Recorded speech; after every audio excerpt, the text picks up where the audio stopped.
छिप छिप अश्रु बहाने वालों, मोती व्यर्थ बहाने वालों, कुछ सपनों के मर जाने से जीवन नहीं मरा करता है। माला बिखर गई तो क्या है, खुद ही हल हो गई समस्या। आंसू गर नीलाम हुए तो समझो पूरी हुई तपस्या। रूठे दिवस मनाने वालों, फटी कमीज सिलाने वालों, कुछ दीपों के बुझ जाने से आंगन नहीं मरा करता है। नमस्कार दोस्तों, मैं डॉक्टर सुरभि बजाज स्पेक्ट्रम की तरफ से आप सबका स्वागत करती हूँ। Spectrum the awareness project.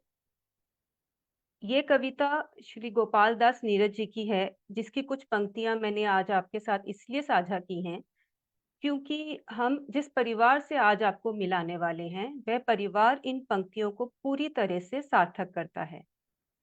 आज हमारे साथ हैं एकांश, एकांश के माता पिता सुश्री शुभ्रा जी और पंकज जी, और एकांश की बड़ी बहन शुभी रायज़दा। आप सबका हार्दिक स्वागत है मैम।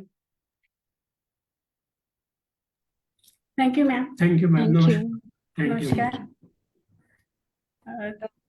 दोस्तों, शुभ्रा जी उस किताब जिसका नाम है एक दुनिया ऐसे भी, जो कि रविंद्र दुबे जी द्वारा प्रकाशित है, उसमें उन्होंने एक अध्याय लिखा है जो उन्होंने अपने बेटे एकांश के बारे में लिखा है। एकांश 21 ट्राइसोमी डाउन सिंड्रोम से ग्रसित हैं। शुभ्रा जी जो हैं एक बायोकेमिस्ट्री एमएससी हैं और एक स्पेशल एजुकेटर हैं। पंकज जी एक qualified cost and management accountant हैं जो करंटली अपनी एक फर्म चला रहे हैं। और शुभी एकांश की बड़ी बहन, उन्होंने बिट्स पिलानी से एम फार्मा किया है और करंटली वो एक रिसर्च स्कॉलर हैं हॉस्टन यूनिवर्सिटी में। शुभ्रा जी, आपका बहुत बहुत स्वागत है और हमारे साथ जुड़ने के लिए बहुत बहुत धन्यवाद। Thank you very much ma'am. सबसे पहले तो मैं स्पेक्ट्रम टीम का धन्यवाद अदा करूंगी कि मुझे अपॉर्चुनिटी दी है कि मैं अपने जो भी एक्सपीरियंसेस हैं सबके साथ में शेयर करूं। Thank you very much. शुरुआत मैम हम यूं ही करेंगे, जैसे कि अपने बारे में थोड़ा सा बताइए, बेटे के बारे में, एकांश के बारे में और अपने परिवार के बारे में कुछ बताइए हमें। जी, मैं शुभ्रा रायज़ादा और मेरे हस्बैंड पंकज कुमार रायज़ादा। दो बच्चे हैं हमारे, बड़ी बेटी शुभी और एकांश, छोटा बेटा एकांश जो कि डाउन सिंड्रोम है। शुभी ने जैसे मैम ने बताया कि B pharm M pharm BITS Pilani से किया और ह्यूस्टन यूनिवर्सिटी से पीएचडी कर रही है। मैं अपने बारे में बताऊं तो मैं एमएससी बायोकेमिस्ट्री मैंने किया। फिर जैसे एकांश हुआ तो मैंने फिर मॉन्टेसरी ट्रेनिंग किया। मॉन्टेसरी ट्रेनिंग करने का मेन मकसद ये था कि एकांश को मैं बेसिक एजुकेशन प्रॉपर दे सकूं, एकांश को प्रॉपर ट्रेनिंग दे सकूं जिससे एकांश बेसिक एजुकेशन प्रॉपर हो पाए। उसके बाद फिर मैंने जनरल एजुकेशन में बीएड किया, स्पेशल एजुकेशन में बीएड किया और इस फील्ड में 20 ईयर्स से वर्क कर रही हूँ। पहले सीएचएल हॉस्पिटल में स्पेशल बच्चों को पढ़ाती थी, फिर मेडिकेयर हॉस्पिटल में और फिर मानस सेंटर में, और उसके बाद मैं खुद के अब रेमेडियल सेशंस लेती हूँ। जो लर्निंग डिफिकल्टी स्टूडेंट्स हैं उन सब बच्चों के रेमेडियल सेशंस लेती हूँ। जी मैम। मैम, इस किताब एक दुनिया ऐसी भी, इसका हिस्सा बनने का आपको कैसे मिला मौका, और आपने क्या सोचकर आपको लगा कि हाँ आपको इसमें पार्टिसिपेट करना चाहिए? एक्चुअली मैडम, इस बारे में मैं थोड़ा सा आपको बताता हूँ प्लीज कि प्लीज। शुरुआत मेरे से हुई। एक्चुअली एक्चुअली मैं जो कॉस्ट एंड मैनेजमेंट अकाउंटेंट हूँ और रविंद्र दुबे सर भी जो है कॉस्ट एंड मैनेजमेंट अकाउंटेंट है, तो हम दोनों जो है Indore chapter of cost accountants के मेंबर हैं। तो अभी जब 2023 से 2027 की जो हमारी क्या एक मैनेजिंग कमेटी होती है, उसमें 9 मेंबर्स होते हैं, उसका इलेक्शन होता है। तो जो 23 से 27 की कमेटी का इलेक्शन 2023 में हुए, तो वो भी इलेक्शन जीत के आया और मैं भी इलेक्शन जीत के आया। तो हम दोनों का वहां पे जो है इंटरेक्शन हुआ। इससे पहले की जो मैनेजिंग कमेटी थी उसमें वो थे, मैं नहीं था, और उससे पहले जो मैनेजिंग कमेटी थी उसमें मैं था और वो नहीं थे साथ में। तो हम लोग कभी आपस में एक दूसरे के साथ कभी इंटरेक्शन ज्यादा हो नहीं पाया। तो जब हम लोगों का आपस में इंटरेक्शन हुआ, तो मेरे को उनकी बैकग्राउंड मालूम चली और उनको मेरी बैकग्राउंड मालूम चली, तो हम लोग का ये हुआ कि एक हम लोग की चीज जो है कॉमन है। तो एक दिन ऐसे ही दुबे सर ने बोला कि मैं बहुत साल से सोच रहा हूँ कि सोसाइटी के लिए कुछ करने के लिए, और मैंने सोचा है कि एक मैं बुक ऐसी लिखूं जो मतलब जो आगे फ्यूचर में किसी के जो स्पेशल चाइल्ड होता है इसको ये वो गाइडेंस दे सके। तो उन्होंने मेरे को ये सजेशन दिया, फिर वो सजेशन मैंने यहाँ आके अपनी वाइफ से डिस्कस किया। मैंने कहा कि हम लोग अगर अपना कुछ लिख सकते हो तो अपना एक्सपीरियंस शेयर करना चाहिए। तो फिर शुभ्रा ने जो है उसको लिखना चालू किया, और एक हमने आर्टिकल के फॉर्म में उसको जो है मतलब लिखा, और इस तरीके से हम फिर उस बुक का जो है हिस्सा बने। तो जैसे जी, और एक्चुअली इन्होंने मुझे बताया कि एक आर्टिकल लिखना है, तो मुझे भी बहुत खुशी हुई कि हाँ मतलब मैं कुछ एक्सपीरियंसेस अपने शेयर कर पाऊंगी और कुछ बता पाऊंगी कि हाँ इसकी, क्योंकि इसकी हैंडलिंग कैसे हुई और इसको हमने क्या क्या हमारे क्या क्या हर्डल्स आए और उनको हमने कैसे पार किया। ये सब मुझे ऐसा लग रहा था कि बहुत अच्छा प्लेटफॉर्म है जिसमें बच्चों को मैं गाइड कर पाऊंगी कि हाँ क्या कर सकते हैं पेरेंट्स। मैंने आपका ये अध्याय पढ़ा है, और वो नो डाउट मतलब जो स्पेशल किड्स पेरेंट्स हैं उनके लिए ही नहीं, जो न्यूरोटिपिकल बच्चों के पेरेंट्स हैं, मुझ जैसे पेरेंट्स हैं, उनके लिए भी मुझे ये इतना मोटिवेटिंग लगा है ये अध्याय। एंड मैं सबको कहूंगी कि ये किताब जरूर खरीदें और हर चैप्टर जरूर पढ़ें। और मैम का चैप्टर तो जीवन संघर्ष इसका नाम है, जिसमें इतना पॉजिटिव और मोटिवेटिंग सारा तरीके से मैम ने लिखा है, जो कि आज के साक्षात्कार में भी सबको सुनने को मिलेगा। जी मैम। मैम, शुभी आपकी बड़ी बिटिया है और एकांश छोटे हैं, तो एकांश के होने के बाद आपको दोनों की परवरिश में, पहले तो बच्चों में छोटे बच्चे ही दोनों में फर्क लगा होगा, और दोनों को पालने में क्या फर्क लगा होगा, और कैसे आपने उस जर्नी को पार किया उनके बचपन में। एक्चुअली हाँ, जैसे एक्चुअली जब एकांश हुआ था तो नेक्स्ट डे जो हमारी गायनेकोलॉजिस्ट थी उन्होंने मुझसे कहा था कि हो सकता है कि मंगोलियन फीचर्स हैं इसके, तो मे बी पॉसिबल कि ये डाउन सिंड्रोम हो। तो वो जो एक वर्ड था मैम, वो मेरे लिए मतलब मुझे सब समझ में आ गया था कि एक्चुअली क्या हुआ। तो मुझे लग रहा था कि पॉसिबिलिटी है कि, तो मैंने उनसे एकदम से ये क्वेश्चन पूछा कि कुछ रिटार्डेशन हुआ क्या मैम। तो उनका यही कहना था कि पहले टेस्ट होने दीजिए, उसके बाद पता पड़ेगा कि क्या रिटार्डेशन होगा।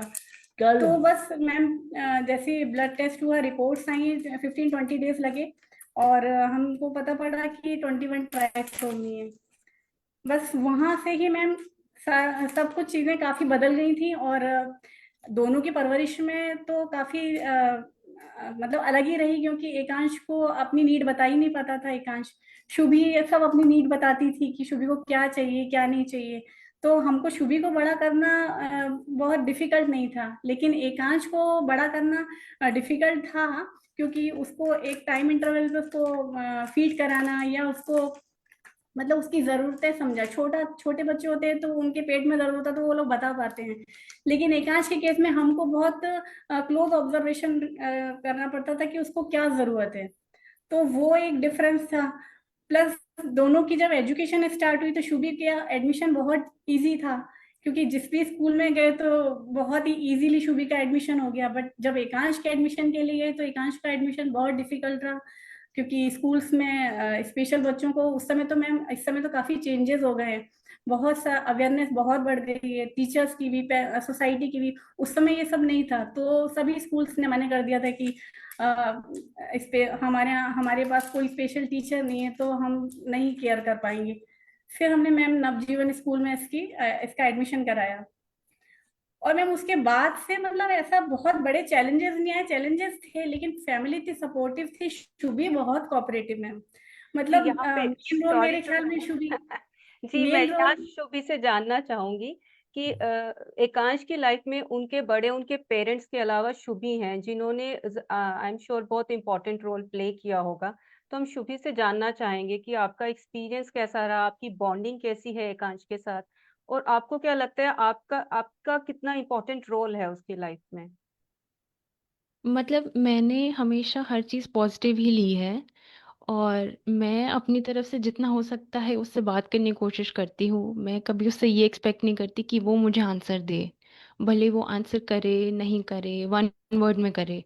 तो मैं कभी उससे एक्सपेक्ट नहीं करती कि वो आंसर करे, मैं उसको आंसर बता भी देती हूँ कि हम इसको ऐसे बोल सकते हैं। तो वो मेरे साथ बहुत कंफर्टेबल रहता है। और मैं कभी जैसे अगर उसकी बात नहीं समझ पाती हूँ तो मैं उसको ये नहीं बोलती कि तुम रिपीट करो बार बार।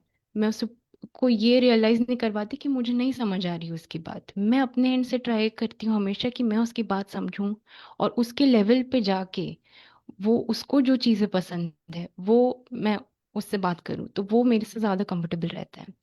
इवन जैसे हम अगर कहीं बाहर जा रहे हैं, शादी में जा रहे हैं, पार्टी में जा रहे हैं, तो मैं कभी उसको लेफ्ट आउट फील नहीं कराती। मतलब उसको ऐसा ना लगे कि इतने सारे लोग हैं, कोई मुझसे बात करेगा नहीं करेगा, पर मैं उससे हमेशा बात करती हूँ। तो आपकी ये इसलिए बात वो मुझे बहुत लग रहा है बहुत इम्पोर्टेंट और ध्यान देने लायक है कि अगर आपको उसकी बात समझ नहीं आई है तो आप बार बार रिपीट करने को नहीं कहते, हाँ। ताकि उसको हम्म। ऑकवर्ड ना लगे कि शायद मेरे हाँ। एंड पे कोई प्रॉब्लम है। तो एफर्ट हम्म। हम अपनी एंड से ज्यादा डालते हैं, जितना हो हाँ। सके वो कंफर्टेबल फील करें। हाँ। हम्म। जी, दैट्स सो नाइस। ये बहुत ध्यान देने वाली बात है। जो हो सकता है कई बार हम आम पेरेंट्स भी इग्नोर कर जाते हैं, बच्चों से इरिटेट हो जाते हैं। मेरे बच्चे हैं, मैं कई बार इरिटेट हो जाती हूँ। बहुत जरूरी है कि हम उनके शूज में स्टेप करके समझें कि हाँ, समझें। उनकी उनकी तरफ से खड़े होकर खुद को समझें, उनकी सिचुएशन। जी। अ, एकांश की एजुकेशन और ट्रेनिंग के बारे में मैम सर आप थोड़ा बताइए कि आपने क्या क्या कैसे कैसे शुरू किया, क्या स्टेप्स चढ़े, कहाँ पे आपको लगा कि ये चीज फायदा दे रही है, क्या चीज आपको लगा कि अब शायद ये फायदा नहीं दे रही, हमें रोकना चाहिए, कुछ और ट्राई करना चाहिए। थोड़ा इस जर्नी के मैम बारे में इसकी, बताइए। हाँ जी मैम, इसकी स्टार्टिंग जो हुई एजुकेशन, वो नवजीवन स्कूल से हुई। क्योंकि इसको नवजीवन स्कूल जो था उसमें वो डेफ एंड डम बच्चों का स्कूल था, लेकिन उसमें एक डाउन सिंड्रोम बच्चों का भी ग्रुप था। तो वहां पर इसकी एजुकेशन स्टार्ट हुई। उन लोगों ने अब बहुत डॉक्टर श्रीधर उसको चला रहे हैं, अंजना श्रीधर मैम थी जिन्होंने इसको एडमिशन दिया। और मैम वहाँ बहुत सीखा। लैंग्वेज डेवलपमेंट जो थी, जो स्टार्टिंग की लैंग्वेज डेवलपमेंट थी, वो वहीं से सीखी। वो इसको एक पर्सनल फाइल बनाई हुई थी उन्होंने, कि जिसमें वो एक छोटे छोटे से जैसे डेली रूटीन का, जैसे सुबह उठा तो उन्होंने कहा एक पिक्चर लगाइए, जिसमें वो जब सुबह उठता है तो मैं इतने बजे उठा, उसमें एक पिक्चर के साथ में वो टाइम भी लिखा रहता था कि मैं इतने बजे सोकर उठा। तो ये पढ़ नहीं पाता था, लेकिन वो लैंग्वेज जो थी वो हम इसके सामने बोलते थे कि एकांश मैं इतने बजे सोकर उठा। फिर मैं ये ब्रश करता था, वो ब्रश करने की पिक्चर थी, तो ये बोलता था कि मैंने इतने बजे ब्रश किया। मतलब ऐसे कर करके लैंग्वेज डेवलपमेंट हुआ। फिर मैंने नहाया, फिर मैंने स्कूल के लिए तैयार हुआ, फिर मेरा ऑटो आया। वो मैम एक एक पिक्चर हमने लगा के और ये लैंग्वेज डेवलपमेंट इसका किया। फिर ये छोटे छोटे ऑब्जेक्ट्स वो लगाते थे, जैसे उन्होंने ट्री लगाया, उसमें ये पहले बोलता था यह पेड़ है, यह पेड़ हरे रंग का होता है, इस पेड़ पर ये। तो मैम ऐसे धीरे धीरे करके सेंटेंसेस इसके उन लोगों ने फ्रेम, लैंग्वेज डेवलपमेंट उन लोगों ने बहुत अच्छा किया। वहां से मैंने भी बहुत कुछ सीखा उनसे। और फिर मैम एक स्टेज ऐसी आई जिसमें ऐसा लग रहा था कि अब वहां पर जितनी एजुकेशन थी वो हो गई इसकी। मतलब ये अल्फाबेट सीख गया था, हिंदी में अ से ज्ञ तक सीख गया था। फिर ये हुआ कि ये इसको नॉर्मल स्कूल में ऐसा लग रहा था मुझको कि ये आराम से कर लेगा, क्योंकि मैंने भी इसके साथ इसको पढ़ाना शुरू किया था। तो इसके फोनिक्स भी इसके क्लियर क्लियर होने लगे थे। मतलब काफी कुछ ही सीख गया था। फिर ये किड्स केयर में इसने KG1 KG2 किया। वहां मैम इसने बहुत अच्छा किया। इसकी जो रिपोर्ट थी उसमें इसको स्टार भी मिला, क्योंकि इसने बहुत अच्छा किया उस समय। मतलब 3 लेटर वर्ड्स बहुत अच्छा लिखता था ये। जैसे मैं साउंड्स के थ्रू पढ़ाती थी, तो ये बिल्कुल फोनेटिकली पूरे का एटा कैट बा एटा बैट बहुत अच्छा सीख रहा था। वहां से इसने KG1 KG2 किया। उसके बाद फिर मैम मैंने इसको CHL हॉस्पिटल में जो स्पेशल ट्रेनिंग सेंटर है, वहां पर भी मैं डॉक्टर सुनीता गुप्ते मैम हैं और साधना मैम हैं, वहाँ उनका स्पेशल ट्रेनिंग सेंटर था CHL हॉस्पिटल में। वहाँ इसकी ट्रेनिंग भी स्टार्ट की। क्योंकि मुझे ये तो समझ में आ रहा था कि नॉर्मल स्कूल जरूरी है सोशलाइजेशन के लिए, बट इनके लिए इनकी नीड के अकॉर्डिंग जो इनको ट्रेनिंग मिलेगी वो एक स्पेशल ट्रेनिंग सेंटर में ही इनको मिलेगी। क्योंकि वो इनकी नीड समझते हैं कि इनको हर एक टास्क के लिए बहुत सारी स्टेप्स होती है, वो ये समझ रहे थे। तो वहां से इसकी ट्रेनिंग स्टार्ट की। जितने भी बेसिक्स होते हैं, जैसे बटनिंग हुआ, शू लेस लगाना हुआ मैम, हैंकी फोल्ड करना, हमारे लिए सब बहुत छोटे छोटे बातें हैं, बट एकांश के लिए और स्पेशल बच्चों के लिए ये बहुत बड़ी बात होती है कि एक हैंकी फोल्ड करना या हमारा बटन लगाना या टूथब्रश में टूथपेस्ट लगाने, ये सारी चीजें उन लोगों ने इसको सिखाई। वहां इसकी ट्रेनिंग हुई। और फिर मैंने जब KG2 कर लिया इसने, फिर कर्नाटका विद्या निकेतन स्कूल में इसको फर्स्ट में एडमिशन मिला। तो वहां भी जो प्रिंसिपल थी वो भी बहुत कोऑपरेटिव थी। उन्होंने कहा अगर ये वन वर्ड आंसर भी लिखेगा मैम तो हमारे लिए बहुत बड़ी बात है। तो मतलब हम बहुत लकी रहे मैम कि एकांश को सब लोग बहुत अच्छे मिले, सारे टीचर्स बहुत अच्छे मिले, स्कूल्स बहुत अच्छे मिले। मतलब एकांश बहुत लकी रहा इस सब में। तो इसने कर्नाटका विद्या निकेतन से 6 तक किया पढ़ाई की। लेकिन फिर बाद में मैम ऐसा होने लगा था कि ये बहुत परेशान होने लगा था। लेकिन जितना पढ़ा मैम 5th तक, ये 10 लाइन के एसेस तक लिखता था, क्योंकि इसमें एक प्लस पॉइंट था कि इसकी साइट मेमोरी बहुत अच्छी। मतलब ये एक बार में 50 वर्ड्स भी इसको लर्न कर लेता था। मैंने कभी इसको टेबल्स लर्न नहीं कराई, लेकिन ये इससे अगर उस समय पूछते थे 9 6 तो मैम ये टिप्स पर बताता था। मतलब कुछ चीजें इसकी बहुत पॉजिटिव रही उस समय। रीडिंग नहीं कर पाता था, फिर भी मैम रीडिंग पूरी बुक करता था। आप बिलीव नहीं करेंगे कि 12-15 पेज की बुक होती है, वो जो स्टार्ट करता था वो एंड करके ही सोता था। हमको समझ में आए नहीं आए लेकिन वो जरूर रीड करता था। तो बहुत सारी चीजें मतलब उसकी बहुत पॉजिटिव बात थी। फिर हमें लगा कि अब ये नहीं कर पाएगा वहां पर, तो हमने फिर डिसीजन लिया कि अब हम इसको वोकेशनल ट्रेनिंग करवाएंगे, क्योंकि नहीं पढ़ पा रहा था, डिप्रेशन में जाने लगा था। काफी प्रॉब्लम्स उस समय हमारी शुरू हो गई थी। बट हमारे लिए इसका खुश रहना बहुत जरूरी था, क्योंकि ये बिल्कुल चुप रहने लगा था मैम, किसी से बात नहीं करता था। तो इस तरह की एजुकेशन तो मैं भी नहीं चाह रही थी कि एकांश को प्रेशराइज किया जाए, और एकांश जब पढ़ ही नहीं सकता इतना तो कोई मतलब नहीं था। फिर हमने डिसीजन लिया कि हम इसके लिए वोकेशनल ट्रेनिंग सेंटर ही पर ही इसको भेजेंगे। फिर CHO हॉस्पिटल में तो ले ही रहा था ट्रेनिंग। फिर इसने मानस मेडिकेयर हॉस्पिटल में ली, फिर मानस सेंटर में। ये सब गुप्ते मैम के अंडर में ही था। तो एक सही गाइडेंस मिलना भी बहुत जरूरी। सुनीता गुप्ते मैम ने बहुत अच्छी गाइडेंस दी, आज भी जुड़ी हुई हूँ मैं उनसे।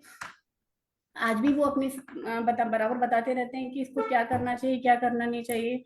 और अभी जब लॉकडाउन हुआ तो मैम इसने ऑनलाइन ट्रेनिंग ली वहां से, मानस सेंटर से। लेकिन फिर ये लगा कि ये अब इंटरेस्ट नहीं ले रहा है। तो फिर मैम हम लोगों ने अरुणाभ सेंटर, बहुत सारे सेंटर सर्च किए, तो हमें अरुणाभ सेंटर का पता पड़ा। वहां फिर मैम हमने इसको वोकेशनल ट्रेनिंग के लिए इसको एडमिशन दिलाया। और वहाँ सब स्टाफ बहुत ट्रेंड है, और मैम बहुत अच्छा सिखाते हैं। एक तरह से बच्चों को समझते हैं, बच्चों की फीलिंग्स समझते हैं। तो वो एक बहुत बड़ा रोल है टीचर्स का, कि बच्चों को समझ के उनको हैंडल करना। पढ़ाना तो ठीक है मैम, लेकिन बच्चों को समझना, उनके इमोशंस को की रिस्पेक्ट करना, वो एक बहुत बड़ा टास्क रहता है, जो वहां पर एकांश को बहुत अच्छा मिल रहा है। जी, अभी दिन भर में एकांश की रूटीन, अगर एकांश उसमें से कुछ बताना चाहे, नहीं तो आप बताएंगे कि दिन से शाम तक एकांश की रूटीन क्या रहती है। तो एकांश, क्या आप हमें बताएंगे आप सेंटर पर क्या करते हैं। सेंटर पे क्या करते हो बताओ। अरे बता दो। बताओ बताओ क्या पढ़ाई। नहीं नहीं करते हो, पढ़ाई करते हो, स्पोर्ट्स करते हो, बहुत सारी एक्टिविटीज है। नहीं बताओगे? अच्छा शुभी को बता दो। अच्छा क्या करते हो सेंटर पे, क्या करते हो? नहीं बताओगे? पढ़ाई करता अच्छा है। ठीक है। तो कोई एक्चुअली बात नहीं, हाँ, मामा बताते इसकी रूटीन हैं। में ऐसा रहता है कि जैसे मॉर्निंग में ये उठा तो जी ये भी अर्ली मॉर्निंग ही उठता है, क्योंकि हम लोग भी सब 5:30 उठ जाते हैं, तो ये 6 बजे उठ जाता है। तो उसके बाद ये ब्रश वगैरह सब करता है, अपना नॉर्मल रूटीन इसका रहता है। फिर मैम ये थोड़ा सा ये जैसे आजकल तो पढ़ाई में कम, लेकिन पहले ये थोड़ा सा एक पढ़ता भी था। आजकल भी थोड़ा बहुत पढ़ता है, रीडिंग वगैरह करता है। बट फिर ये मैम रेडी होता है, अपना ब्रेकफास्ट वगैरह करता है, नहाता है, मंदिर जरूर जाता है, टेम्पल जरूर जाता है मेरे साथ में। जब टेम्पल जाता है मेरे साथ में तो मैम सारे मंत्र बोलता हुआ जाता है। जितना भी बोलता है वो 6-7 मंत्र हैं जो वो बोलता है मेरे साथ में। तो वो एट स्ट्रेच नहीं बोलता, लेकिन जैसे ओम, फिर ओम बोलेगा, फिर नमो भगवते वासुदेवा, मतलब हर एक वर्ड एक एक करके बोलता है। लेकिन मैम 6-7 मंत्र पूरी गाड़ी में वो बोलता हुआ जाता है। वहां पर वो जल चढ़ाता है बहुत अच्छे से। वहां सारे जितने भी लोग हैं वो बहुत अच्छा बात करते हैं इससे। मतलब वहां इसको भी पॉजिटिव एनवायरनमेंट मिलता है। वो लोग इसको अगर राधे राधे बोलेंगे तो ये भी बोलता है। ये नहीं भी वो जवाब देता है तो मैम वो लोग बोलना बंद नहीं करते। जो शुभी बोल रही है, वो इवन वो लोग भी, अगर ये बोलता भी नहीं है मैम तब भी वो लोग बोलते जरूर है। और फिर जिस दिन ये बोल लेता है वो उस दिन बहुत खुश होते हैं कि आज तो एकांश बोला। तो मतलब इसको सब चीजें बहुत पॉजिटिव मिलती है। फिर ये आता है घर, और फिर उसके बाद ये सेंटर जाता है मैम। तो 10 to 4 ये सेंटर में रहता है, फिर ये आता है, फिर ये सोता है। फिर मैं सेशंस लेती हूँ, एक्चुअली लर्निंग डिफिकल्टी स्टूडेंट्स के सेशंस लेती हूँ मैं 3 to 8। तो मेरे साथ बैठता है मैम, बच्चों के साथ खेलता है, मैं इसके लिए वर्कशीट्स बनाती हूँ, वर्कशीट्स करता है, पजल्स करता है। तो वो टाइम ही बहुत अच्छा स्पेंड करता है मेरे साथ भी। सेंटर में इसमें सेंटर में क्या क्या एक्टिविटीज रहती हैं? सेंटर में मैम इनको स्पोर्ट्स एक्टिविटी है, और इनके जैसे वोकेशनल के लिए इनको पेपर बैग्स बनाए जाते हैं, ये लोग पेपर बैग्स बनाते हैं। प्लस इनका एक अमूल का फ्रेंचाइजी ली हुई है, तो अमूल की शॉप है जिसमें जो स्पेशल बच्चे हैं वही बच्चे उसको ऑपरेट करते हैं, जैसे कैलकुलेशन हुआ, सामान जमे जगह पे जमाना हुआ। प्लस इनकी कुछ ऑर्गेनिक फूड है, उसकी पैकिंग में एकांश को ये सब चीजें अच्छा लगता है, तो पैकिंग में भी वो इन लोगों को इन्वॉल्व करते हैं। उनका एक कैफेटेरिया है जिसमें ये लोग सैंडविच वगैरह बनाते हैं, मतलब उसमें वो भी काफी अच्छा है, इसमें एकांश हेल्प कर लेता है। तो ये सब चीजें उनकी हैं मैम, वहाँ ये सारी एक्टिविटीज है। तो वहाँ पे जो बच्चे थोड़े से ज्यादा ट्रेंड हो जाते हैं, जहाँ मतलब उनको लगता है, तो उनको नॉर्मल मतलब जो होटल हुआ या कोई ऑफिस हुआ वहाँ रख दिया, कोई फोटोकॉपी में लग गया, कोई जैसे लेमन ट्री होटल है उसमें भी उनके जो है 3-4 बच्चे जो है वहाँ जाते हैं। बट उन बच्चों के साथ में क्या होता है कि इंस्ट्रक्टर भी रहता है, मतलब जो नॉर्मली उनको सुपरवाइज करता है। और एक दो उन्होंने बताया था कुछ ड्रग्स की जो या कुछ केमिकल की कोई है फैक्ट्रियां हैं, वहां पे ये बच्चे जाते हैं, वहां पे ये पैकिंग वाला जो है काम करते हैं। तो इनके सुपरविजन के लिए एक नॉर्मल आदमी रहता है, उसके अंडर में 3-4 लोग जो है रहते हैं। तो जो तो आशीष सर है वो इस मामले में बहुत सपोर्टिव है, मतलब वो सबका पूरा पूरा जो है, जो बच्चे की जिस जैसी स्किल होती है उस हिसाब से उसको उस फील्ड में वो डेवलप करने की कोशिश करते हैं। सब एक्टिविटीज में से एकांश की सबसे फेवरेट एक्टिविटीज क्या हैं? वो क्या एकांश एंजॉय जो है करता है? मैम, हाँ, एकांश का अरेंजमेंट जैसे बताया था, एकांश को अरेंज करना बहुत अच्छा लगता है। कि एकांश जी। को आप अगर कुछ दे दें कि हाँ ये चीजें जगह पर रखनी है, तो एकांश वो सबसे अच्छा करेगा। बाकी एकांश पैकिंग, जैसे वहां जो है वहाँ पैकिंग भी करता है, लेकिन जो हमने देखा वो यही कि एकांश का जो चीजें अरेंज करना है वो सबसे ठीक करता है, मतलब बहुत ऑर्गेनाइज करता है। उसको एक बार अगर आपने बता दिया कि ये चीज यहाँ रखनी है, तो वो बहुत अच्छी तरह उस चीज को करता है, और बहुत फोकस्ड होके। मतलब ये बच्चे क्या होते हैं कि जो डाउनीज होते हैं दे आर वेरी गुड, मतलब उनको बहुत अच्छा ट्रेन कर सकते हैं हम, अगर हम उनको प्रॉपरली ट्रेनिंग दे रहे हैं, तो मैम ये लोग बहुत अच्छा फोकस्ड होकर बहुत अच्छा काम करते हैं। और सिटिंग डेवलप होना उसके लिए बहुत जरूरी है, बट एकांश काफी अच्छा करता है, मतलब वो जो जैसे अरेंजिंग वाला काम जो है। शुभी, आपसे जानना चाहूंगी कि आपको क्या लगता है कि सिबलिंग बॉन्ड की कितनी इम्पोर्टेंस रहती है एक स्पेशल बच्चे के केस में? जैसे फॉर एग्जांपल पेरेंट्स तो हैं, पेरेंट्स बड़े हैं, siblings are often age mates still comparatively. तो एक एजमेट के साथ जब सिबलिंग के साथ एक स्पेशल बच्चा कम्युनिकेट करता है, बॉन्ड करता है, उसका एक अलग रोल रहता है उसकी लाइफ में। उसके बारे में कुछ बताएंगे? मुझे लगता है कि मतलब इन बच्चों के लिए सिबलिंग्स सबसे पहले वो बहुत ज़्यादा अच्छे दोस्त होते हैं, क्योंकि हम लोग इनको ज़्यादा अच्छे से समझ पाते हैं। तो ये मतलब एकांश बिल्कुल मुझे अपना दोस्त जैसे समझता है।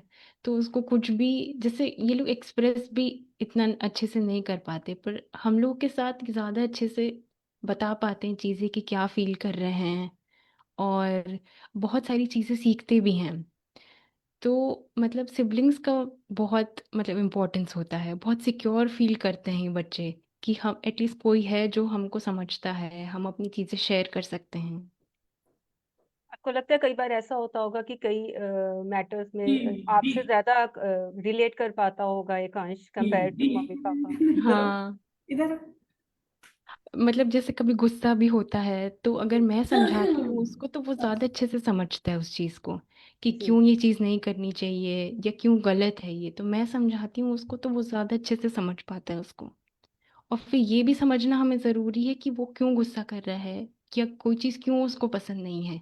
मतलब क्योंकि ये बच्चे अच्छे से एक्सप्रेस नहीं कर पाते, तो हमारी भी रिस्पॉन्सिबिलिटी कि हम समझे कि वो क्यों ऐसे रिएक्ट कर रहा है। तो हमें भी एक ऐसा अंडरस्टैंडिंग रखनी चाहिए कि हमें उन्हें समझना चाहिए उनकी फीलिंग्स को, कि वो क्या फील कर रहे हैं जिस वजह से वो ऐसा रिएक्ट कर रहे हैं। जी। मैम फेसबुक पे साथ साथ जो लोग जुड़े हैं वो उनमें से कुछ जानना चाहते हैं, उस सेंटर के बारे में ज्यादा जानना चाहते हैं जहाँ एकांश जाता है, क्योंकि आपको लग रहा है कि एकांश वहाँ खुश है।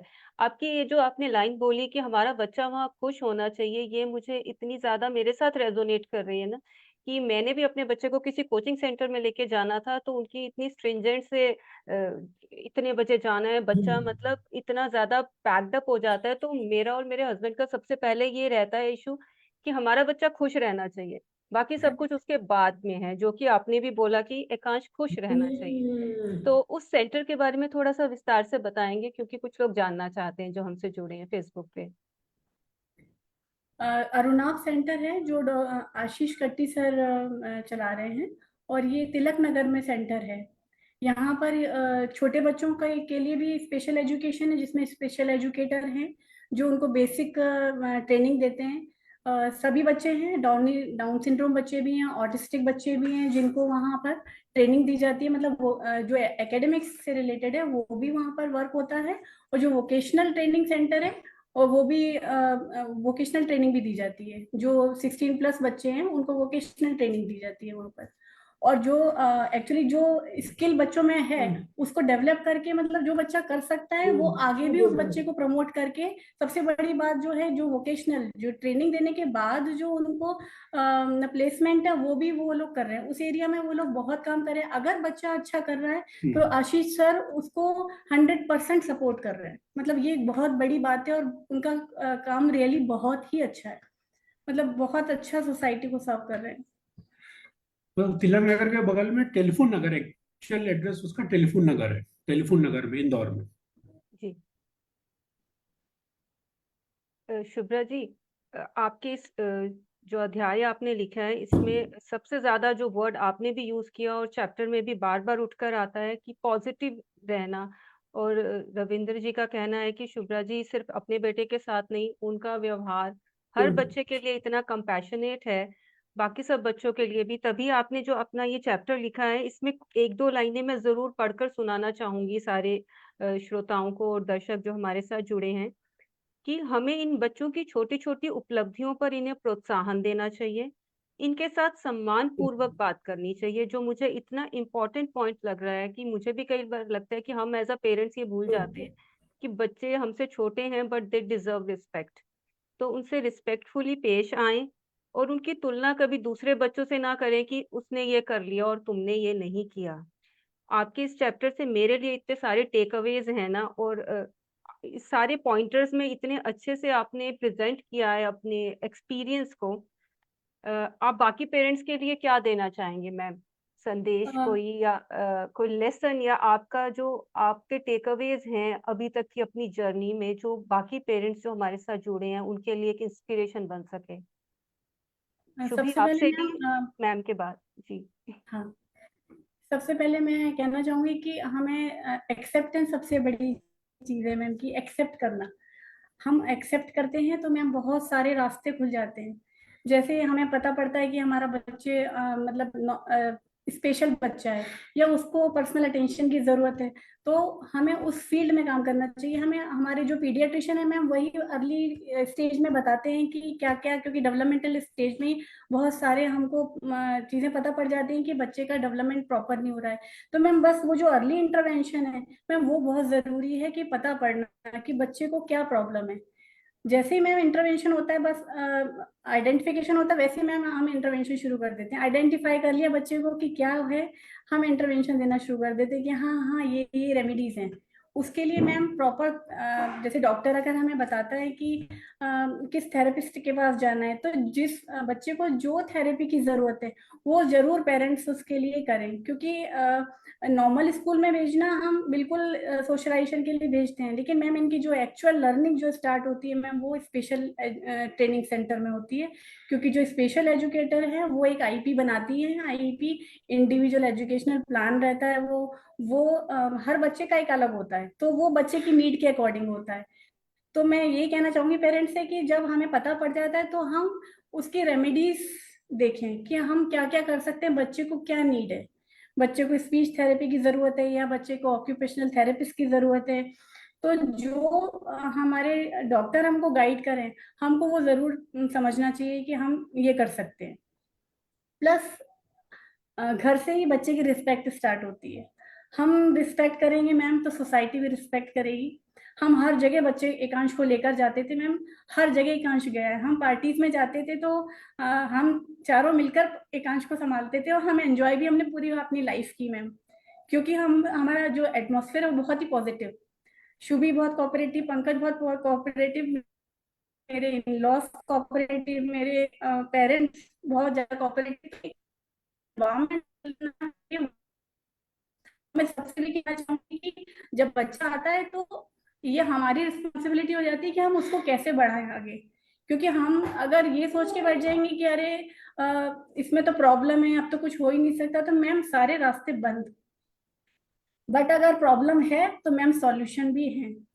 तो हमें अगर प्रॉब्लम है तो मैम हमको सिर्फ सॉल्यूशंस देखने, प्रॉब्लम तो है बट सॉल्यूशंस पर जाना चाहिए, कि हमें रेमेडीज देखना चाहिए। और अभी तक मैम हमारी एकांश की लर्निंग और हमारा अभी तक वो चल ही रहा है कि हम उसको सिखाते ही रहते हैं। लैंग्वेज प्रॉब्लम आज भी है मैम, आज भी वो कन्वर्सेशन प्रॉपर नहीं कर पाता, लेकिन हम आज भी उससे बात पूरी वैसे ही करते हैं। आज भी वो मंत्र बोलते हुए ही जाता है। मतलब मैं आपको बता रही हूँ, मतलब पॉजिटिव ही रहना चाहिए हमेशा, तभी बच्चा अच्छा ग्रोथ करता है। और छोटे छोटे में बच्चे को काम देना चाहिए। जैसे हम एकांश के केस में मार्केट जाते हैं तो एकांश एक बैग लेकर भी खुश होता है कि हाँ उन्होंने मुझको एक रिस्पॉन्सिबिलिटी दी।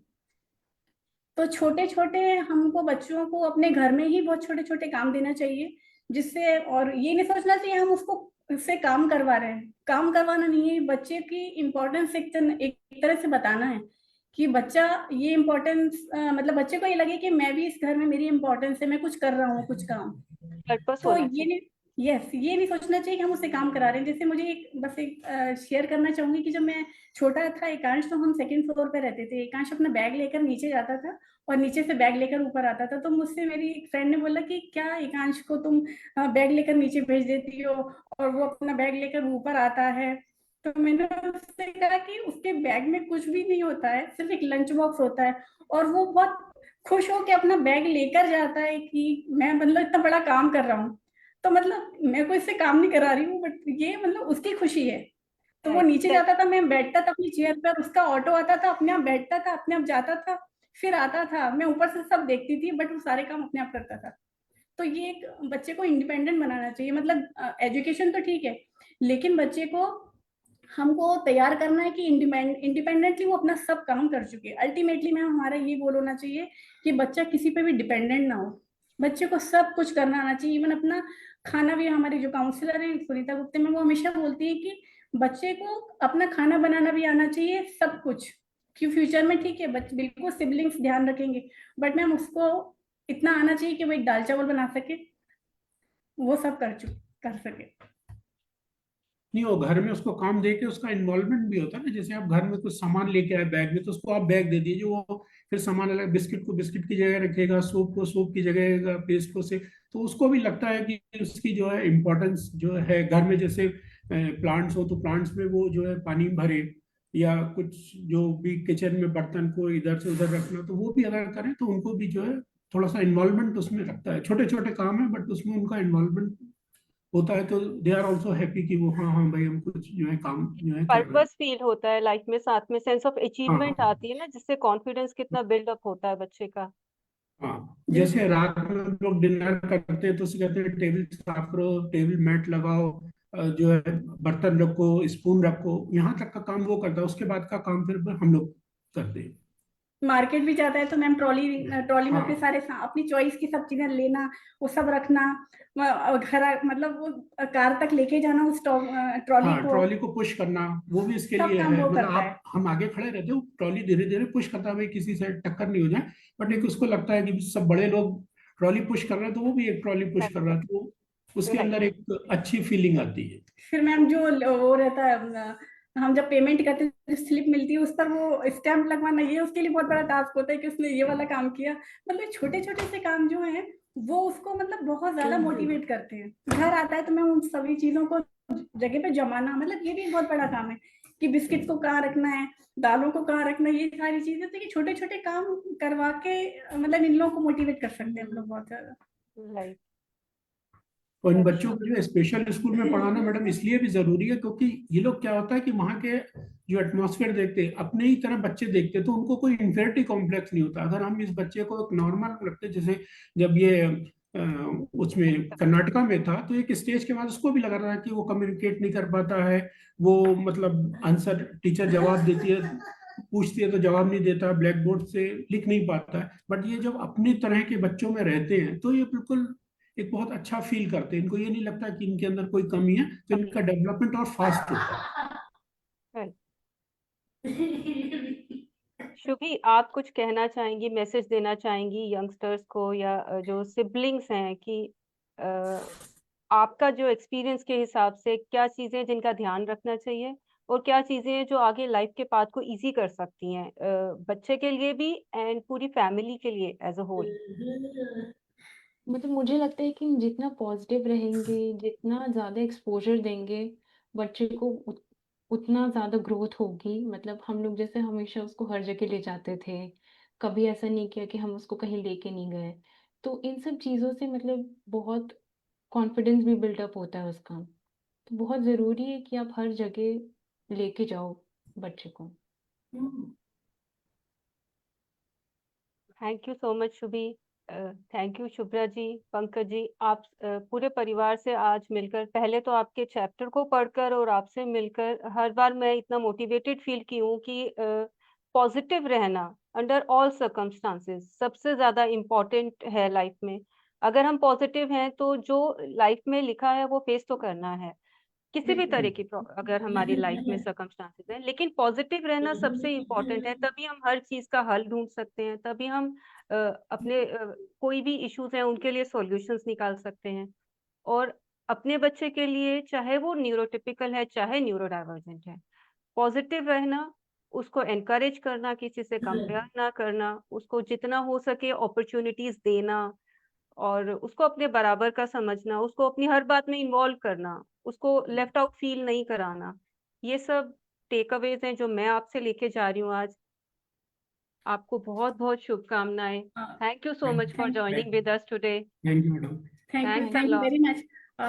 मैं कहना चाहूंगी कि मैम आप भी बहुत जो आर्टिकल जैसे आपने रीड किया, आपने बहुत डेप्थ में जाके उसको रीड किया और मतलब वो इमोशंस समझे, ये सबसे बड़ी बात है। मतलब लिखना ठीक है, मैंने लिखा है, मैंने भी बहुत इमोशन से लिखा, बट उसको आपने बहुत मतलब उसी तरह से उसको लिया जो मैंने लिखा। तो दैट इज वेरी, मतलब बहुत थैंक यू वेरी मच। मैं एक्चुअली, मुझे लगता है यही किताब का पर्पस है कि आपने जितने इमोशन से लिखा वो मुझ तक आया। यही हम चाहते हैं कि ज्यादा से ज्यादा लोग इस किताब को पढ़ें, और वो जब उसको पढ़ें, आपके इमोशंस हम तक आए हैं तभी हम समझ पा रहे हैं। तो बस शायद यही इस किताब का पर्पस है, और हम चाहेंगे कि ज्यादा से ज्यादा लोग पढ़ें, आप जैसी फैमिली से इंस्पायर हों, और जल्दी हम एक और परिवार को लेके आएंगे, उनसे बातचीत करेंगे ताकि पेरेंट्स उनकी जर्नी के बारे में जान सकें। आप सबका दिन शुभ हो। Thank you so much. Thank you madam, thank you. एक बार फिर से मैं स्पेक्ट्रम टीम को बहुत बहुत धन्यवाद देता हूँ कि उन्होंने हमें इस फोरम पे इनवाइट किया, हमारे व्यूज को शेयर करने का मौका दिया। और एक दुनिया ऐसी भी है कि टीम को भी बहुत बहुत थैंक्स कि उन्होंने भी हमें अपनी बुक में एक प्लेस दिया और हमारे जो भी एक्सपीरियंस है उसको शेयर करने का जो है मौका दिया। Thank you madam, thank you. Thank you. Thank you very much. Thank you, thank you, नमस्कार।